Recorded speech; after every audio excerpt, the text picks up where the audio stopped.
you now stand on was once the hunting grounds of the infamous Edinburgh serial killers Burke and Hare. Back in the 1800s, Blackfriars Wynd was a place riddled with poverty, crime, taverns, brothels, and vulnerable people easy to prey upon. It was these factors that attracted the infamous serial killers. Times were tough, and you could make a quick and easy buck by selling bodies to the scientists researching here in Edinburgh. However, as more and more people began turning to body snatching, the authorities put more effort into catching and stopping them.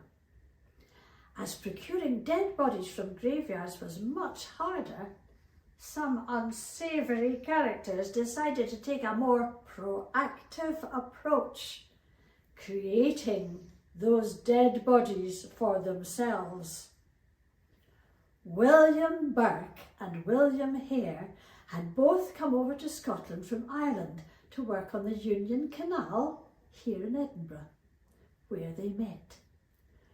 Their first victim was a man known as Old Donald.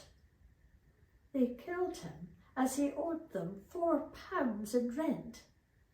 However, they then realised they could make some extra money from the incident by selling him to a surgeon called Dr. Knox. After realising how much money they could make, their murdering spree began. They targeted poor people with few or no friends or relatives, people who wouldn't be noticed going missing. Blackfriars Wynd was the perfect hunting ground. During their killing spree, they murdered 16 people and made £102 in 1 year from selling the bodies. This was a large amount in the 1800s, being the equivalent to around £11,000 in today's money. The average yearly wage for a worker at the time was around £10. Both men were caught after a tenant in one of William Burke's properties discovered a body and turned them over to the authorities. Only Burke was hanged for the crimes.